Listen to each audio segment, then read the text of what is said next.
কালকে দেখলাম এমন ঘোর অন্ধকার করলো, আর আল্লাহ তাআলা দেখেন কিভাবে আবার ঘোর অন্ধকারকে বন্ধ করে দিল। তুফান। আল্লাহ তাআলা মানুষকে যেন হেদায়েত দান করে। ঠিক আছে, 5 ওয়াক্ত নামাজ পড়ার জন্য তো। ওয়ালাইকুম আসসালাম ভাই, ভালো আছেন? খুব ভালো আছি আল্লাহ পাকের দোয়ায়। যাই হোক, আমি কিছু একটা বিষয় নিয়ে কথা বলতেছি, সেদিকে আপনার কাছে আসা। কথা হলো যে আল্লাহ পাক আমাদেরকে পাঠাইছে দুনিয়াতে শুধু আমল করার জন্য, তাই না? আর আমরা গাড়ি বাড়ি টাকা পয়সা নারী পায়া সবকিছু ভুলে গেছি, তাই না? সবারও তো একদিন মৃত্যু আছে, একদিন না একদিন মৃত্যু স্বাদ ভোগ করতে হবে, তাই না? আমরা সব কিছু ভুলে গেছি, গাঞ্জা মদ জুয়া নিয়ে সব ব্যস্ত, তাই না? কালকে এমন একটা তুফান আসলো, ঘোর অন্ধকার করে ফেললো। কারো ক্ষমতা আছে? নাই। এই যে বৃষ্টি আসতেছে তুফানের মতো, তুফানের মতো বৃষ্টি, কারো ক্ষমতা আছে? নাই। ক্ষমতা শুধু একজনকার, তাই না? যাই হোক, আল্লাহ পাককে স্মরণ করেন, নামাজ কালাম পড়েন, পরকালের জন্য ভালো হবে। ইনশাআল্লাহ। ঠিক আছে ভাই? আল্লাহ পাক বলছে শুধু আমল আর আমল আর আমল। আমল, নামাজ কালাম। আপনার যাই হোক বেস্টা, দেখো তোমার জন্ম আমাদের চোখের সামনে, তাই না? এখন ছোট থেকে বড় হইলে তুমি কি আল্লাহরে ভয় পাও না? জি অবশ্যই, একটু ভয় পেয়ে না। আল্লাহ তাআলাকে যদি তুমি ভয় পাও, তাহলে তো আমি কোনোদিন দেখলাম না মসজিদ ঘরে যাওয়া, যে নামাজ কালাম পড়া, মানুষকে হেদায়েত দান করা, কোনোদিন তো দেখিনি। এই যে আমাদের লেবাস, আমি আল্লাহ রাস্তায় সবসময় চলাফেরা করি। আল্লাহ বলছে, হে বান্দা, তুমি যত আমার রাস্তায় চলাফেরা করবা, তত তোমাদের ভিতরে আমি জ্ঞান অর্জন করে দেব। যাই হোক বেস্টা, যাই হোক, নামাজ কালাম পড়ো, আল্লাহকে ভয় পাইও, ঠিক আছে? এবং জাহান্নাম এবং জান্নাত এই না পার্থক্য।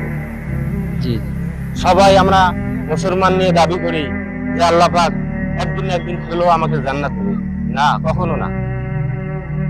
তোমার শাস্তি ভোগ করতে হবে। জি জি অবশ্যই। যাই হোক বেস্টা, শাস্তি তুমি তুমি একটু নামাজ কালাম পড়ো, মানুষের মাঝে একটু ইসলাম ধর্ম একটু প্রচার করো, যে আল্লাহ পাক যেন সন্তুষ্ট এবং খুশি হয়। জি অবশ্যই। ঠিক আছে? যাই হোক, জি অবশ্যই। যেহেতু আজকের দিনে শুক্রবার, আজকের দিনে আপনার কথাগুলো শুনে খুব ভালো লাগলো আর কি আমার। ইনশাআল্লাহ আল্লাহর রহমতে আল্লাহ যদি দান করে অবশ্যই মসজিদে দেখা হবে। আসসালামু আলাইকুম। ওয়ালাইকুম আসসালাম। ঠিক আছে।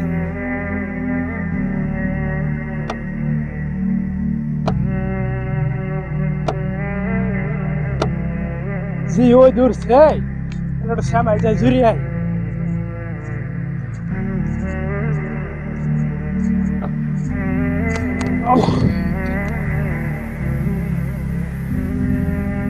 গরুর তো নিয়ে আইছি, বাড়ির থাকলে অশান্তি, রাস্তাঘাটে গেলে অশান্তি, সমাজে গেলে অশান্তি, লেহেঙ্গা কোনো জামো। ই আল্লাহ, আমার মিনিট দয়া করে চাও, আমি অসহায় হয়ে গেছি। সকালবেলা তো চাচাই কইলো যে আল্লাহর প্রতি ছেড়ে দেবেন নিগাজি, তাহলে পাই কথা বলার জন্য। বড় ভাই আসসালামু আলাইকুম। ওয়ালাইকুম আসসালাম। কি সমস্যা ভাই, মন খারাপ করে বসে রয়েছেন? ভাই দুঃখের কথা কি কম, কেন ভাই? আমার ঘরে অশান্তি, বাইরে অশান্তি, রাস্তাঘাটে গেলে অশান্তি, সমাজে তো মুখ দেয়া হতে পারি না। কি বলেন এগুলা, কি ঘরে গেলে সমস্যা? বয়ে জ্বালা। বড় ভাই বাড়িতে এমন কি সমস্যা ভাই, মনে শান্তি নেই? আল্লাহ একটা পোলা বান্ধে না, এখানে রাস্তাঘাটে কার মুখ দেয়া হয় না। আমি জেনে যাই সমাজে গেলেও নাকি নানান কথা বলে, বই এটাও কম পোলাপান দিতে পারে না, এগুলো মধ্যে পোলা হয়েছে মেলা কিছু কথা দেবে এখানে কারো দেয়া হয় না। বন্ধু মধ্যে গরু নিয়েছি একটু সেমাই একটু দুঃখের কথা। আল্লাহ তো আমার মৃত্যুটাও চায় না। তো ভাই আপনি যে কথাগুলো বললেন, আপনি কি আল্লাহর কাজ করেছেন? আল্লাহর কাজ এ বড় ভাই, কি হইলো? চুপ করে রইলেন যে? ভাই কি গো দুঃখের কথা আপনার আর তো আর কিছু না আর। আচ্ছা বড় ভাই, সকালবেলা আমার এক চাচা আমাকে উপদেশ দিল, উপদেশটা আমার খুব ভালো লাগছে। ঠিক আছে, এখন যাই হোক, সমাজে ভাই সবার চোখ একরকম না, সবাই নানান কথা বলবে। ঠিক আছে, এই বলে এই না যে আপনি এই নিজেকে অসহায় ভাববেন। ঠিক আছে, আপনি এক কাজ করতে পারেন, কাজটা ভাই বড় কঠিন না ভাই। দুনিয়াতে চলতে গেলে একমাত্র উপরালাই আমাদের চলায়, ওনাদের ইচ্ছা মতো কিন্তু আমরা চলাফেরা করি। যাই হোক, এখন মনে করেন যে 5 ওয়াক্ত নামাজ কালাম পড়েন, আল্লাহর খেদমত করেন, এবং কি আরো 2-1জনকে শরীক করেন নামাজে আসার জন্য, যে জামাতটা উনি আদায় করতে পারে। এরকম ভাবে উপরওয়ালার কাছে কান্নাকাটি করেন, নামাজ কালাম পড়ে।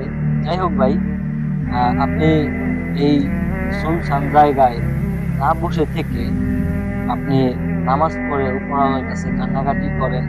আপনার কি সমস্যা, মন খুলে আল্লাহর কাছে আপনি প্রকাশ করেন। ইনশাআল্লাহ ভাই, আমার জানা মতে উপরওয়ালা আপনাকে ফিরিয়ে দিবেন। কিন্তু ভাই সমাজের মানুষ আপনাকে ফিরিয়ে দিবে, কারণ কি জানেন ভাই? কারণ হলো এটাই যে এই আপনি নিজেকে অসহায় ভাবেন।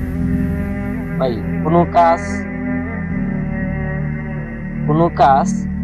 কখনো কেউ ছোট করে দেখে, কখনো কেউ বড় করে দেখে। আপনি যে কাজটাই করেন না কেন, সেটা কাজ কিন্তু ছোট না ভাই।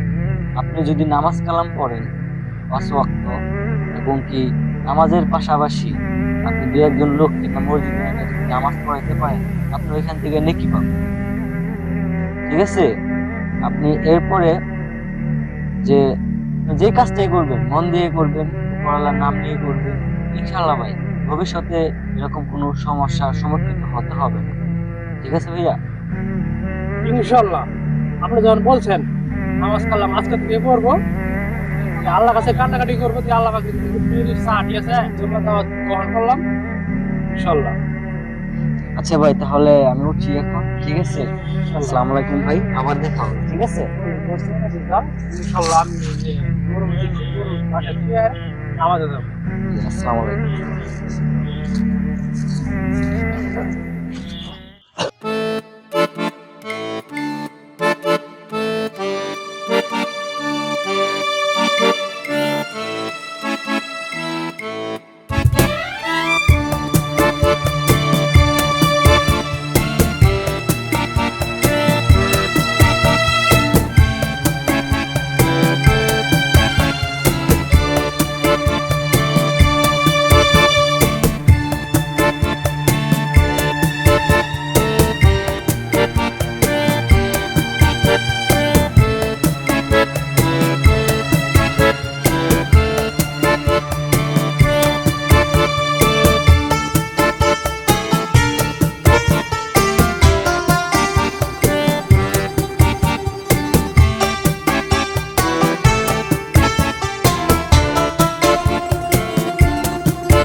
শৈলাম জীবনে। একেই বলে মন দিবার মান, একেই বলে একেই বলে মন দিবার মান। কান্না হইল শান আমার ভালোবাসার ময়না পাখি, এখন জানি কার ভালোবাসার ময়না পাখি, এখন জানি কার।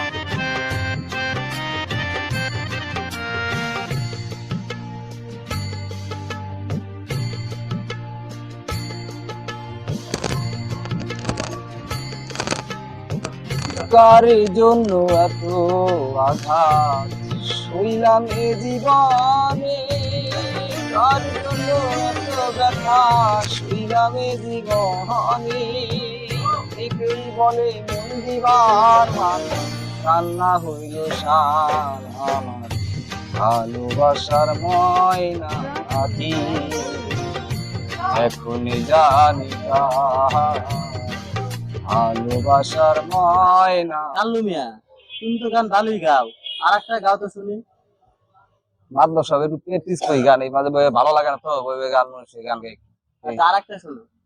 এটা শোনাবো। আচ্ছা হ্যাঁ। আপন মানুষ চেহেনা বড়ই গায় রে, আপন মানুষ বোঝা বড়ই গায়, চাইলে তারে যায় না ভোলা, বুকের ভিতর কষ্টের মেলা। আমি আপনাকে অনেক খুঁজছি, তারপরে পাইলাম এখানে। কি কারণে? আমি একটা অনেক বড় বিপদে পড়ে আসছি, আমার কিছু টাকা দরকার, সেটা লাভে হোক বা ধারে হোক, আমাকে দিলে আমার বিপদটা উত্তর হয়। আমি লাভে ধারে দিই না, টাকা দিয়ে ইন্টারেস্ট। যেভাবেই দেন একটা প্রক্রিয়া করে আমাকে টাকাটা দিলেই আমার বিপদটা উত্তর হয়। কত টাকা লাগবো? আমার আপাতত 50,000 টাকা হলে আমার বিপদটা উত্তর হয়। আচ্ছা ঠিক আছে, টাকা লাগবো। বসো, গানটা শেষ হোক, তারপর দিন। আচ্ছা ঠিক আছে। বুকের ভিতর কষ্টের মেলা, স্বপনে মানুষ সবচেয়ে বেশি আপনকে কাঁদায়, আপনকে কাঁদায়। আপন মানুষ চেনা বড়ই গায় রে, আপন মানুষ বোঝা বড়ই গায়। ব্যাপারী সাহেব, এখন এখন আমি তো বাজার কে বলে না, কত টাকা তুমি আসি তুমি চাইছো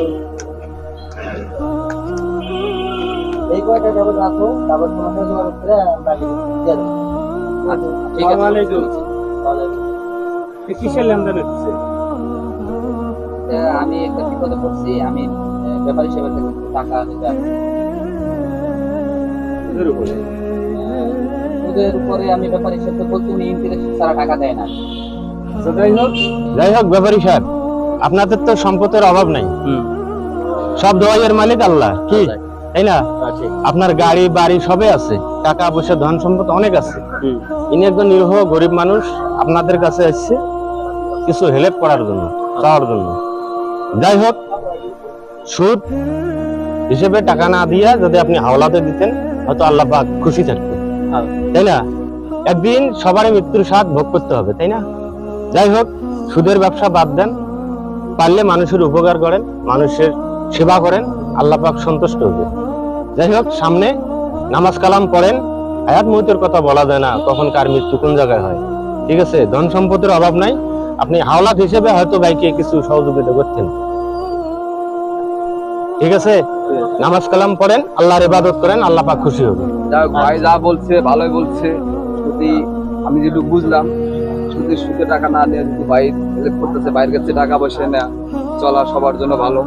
আর কারো কাছে যদি কেউ এইভাবে টাকাটা না নেয়, আমি যা শুনলাম, আমি এই যে মাঝে মাঝে বইয়ে এখানে গান করি, ঠিক আছে, ভাই ইসলামের মধ্যে দাওয়াত করছি, আমিও বাসনে গান পান সব বাদ দিয়ে আমি আল্লাহ কাজ করবো।